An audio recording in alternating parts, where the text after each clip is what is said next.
বিসমিল্লাহির রহমানির রহিম। আপনি কি কখনো ভেবেছেন যে ঘরের দিকে মুখ করে প্রতিদিন আমরা নামাজ পড়ি, সেই ঘরটির ইতিহাস কত পুরনো?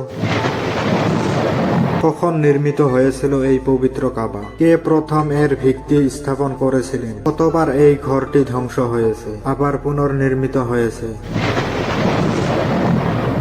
বিশ্বের কোটি কোটি মুসলমানের হৃদয়ের কেন্দ্র আল্লাহর ঘর বাইতুল্লাহ, পবিত্র কাবা শরীফ। এই ঘর শুধু পাথর আর দেওয়ালের সমষ্টি নয়, এটি ইমানের প্রতীক, এটি তাওহীদের ঘোষণা, এটি মুসলিম উম্মাহর ঐক্যর কেন্দ্রবিন্দু। আজকের এই ভিডিওতে আমরা জানবো সৃষ্টির শুরু থেকে আধুনিক যুগ পর্যন্ত কাবার পূর্ণাঙ্গ ইতিহাস। ফেরেশতাদের নির্মাণ থেকে শুরু করে হযরত আদমা, হযরত ইব্রাহিমা, রাসূলুল্লাহ সাহের যুগ এবং আধুনিক সৌদি আলমের বিশাল সংস্কার, সবকিছু একে একে জানাবো আজকের এই ভিডিওতে। ভিডিওটি শেষ পর্যন্ত দেখুন, কারণ শেষের অংশে রয়েছে এমন কিছু তথ্য যা হয়তো আপনি আগে কখনো শোনেননি। আসুন ইতিহাসের গভীরে প্রবেশ করি।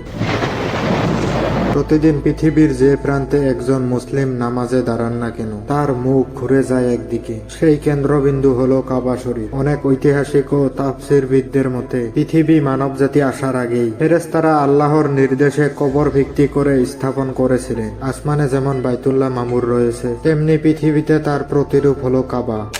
যখন হযরত আদম জান্নাত থেকে পৃথিবীতে অবতীর্ণ হলেন, যখন তিনি আল্লাহর নির্দেশে এই পবিত্র ঘর পুনর্নির্মাণ করেন, তিনি এখানে ইবাদত করতেন, তাওয়াফ করতেন। কিন্তু সময়ের প্রবাহে এলো ভয়াবহ ঘটনা।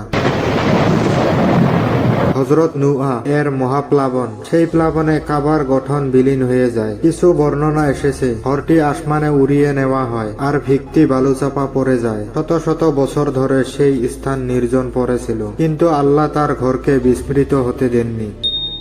হযরত বছর পর আল্লাহ তাআলা তার খলিল হযরত ইব্রাহিম কে নির্দেশ দিলেন সেই ভিত্তি খুঁজে বের করতে। তখনকার মক্কা ছিল জাহান্নামবিহীন মরুভূমি। ইসমাইল ও তার মা হাজেরা এখানে বসবাস করেছিলেন। আল্লাহর নির্দেশে পিতা ও পুত্র কাবার দেওয়াল তুলতে শুরু করলেন। তারা দোয়া করতে করতে ইট বসাতেন, রব্বানা তাকাব্বাল মিন্না। যখন দেওয়াল উঁচু হয়ে যায়, তখন ইব্রাহিম একটি পাথরের ওপর দাঁড়িয়ে নির্মাণ কাজ চালিয়ে যান। সেই পাথরে তার পায়ের ছাপ থেকে যায়, যা আজ আমরা মাকামে ইব্রাহিম নামে জানি। এই সময় জান্নাত থেকে একটি বিশেষ পাথর আনা হয়, হাজরে আসওয়াদ। প্রথমে এটি ছিল সাদা, মানুষের গুনাহের কারণে এটি কালো হয়ে যায়, এমন বর্ণনা রয়েছে। এই নির্মাণের পর ইব্রাহিমকে নির্দেশ দেওয়া হয় মানুষকে হজের আহ্বান জানাতে। তিনি পাহাড়ে দাঁড়িয়ে ডাক দিলেন, আর সেই ডাক কিয়ামত পর্যন্ত মানুষের অন্তরে পৌঁছে গেল।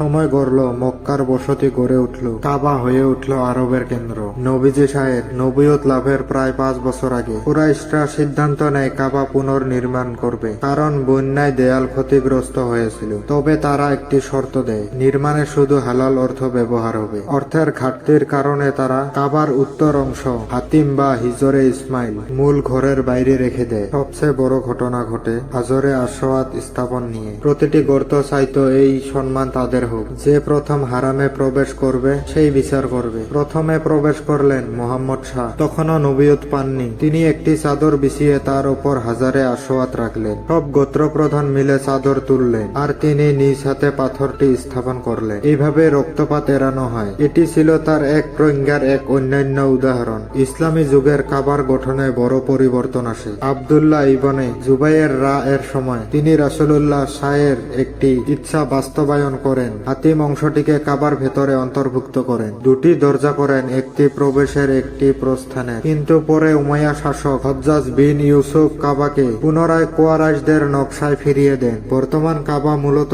সেই কাঠামোর ওপর দাঁড়িয়ে আছে। ইতিহাসের প্রতিটি পরিবর্তন আমাদের মনে করিয়ে দেয় ঘরটি পাথরের হলেও এর মহাত্মা আসমান ছুঁয়ে আছে। আধুনিক যুগের কাবার চারিপাশে বিশাল পরিবর্তন এসেছে। প্রতি বছর কাবার গিলাফ পরিবর্তন করা হয়। বিশেষ কারখানায় হাতে তৈরি করা হয় এই গিলাফ। সৌদি বাদশাদের সময়ে মসজিদুল হারাম পৃথিবীর বৃহত্তম মসজিদে পরিণত হয়েছে। আজ লাখো মানুষ একসাথে তাওয়াফ করতে পারে, যা এক সময় কল্পনাতীত ছিল। কাবা কেবল একটি দালান নয়, এটি একাত্মের প্রতীক। এটি মুসলিম উম্মাহর ঐক্যর কেন্দ্র। কালো গিলাফে মোড়ানো এই ঘর আমাদের মনে করিয়ে দেয় আমরা সবাই এক আল্লাহর বান্দা। হে আল্লাহ, আমাদের সবাইকে আপনার এই পবিত্র ঘর জিয়ারত করার তৌফিক দিন। আমাদের গুনাহ মাফ করুন, আমাদের অন্তরকে কাবার মতো পবিত্র করে দিন।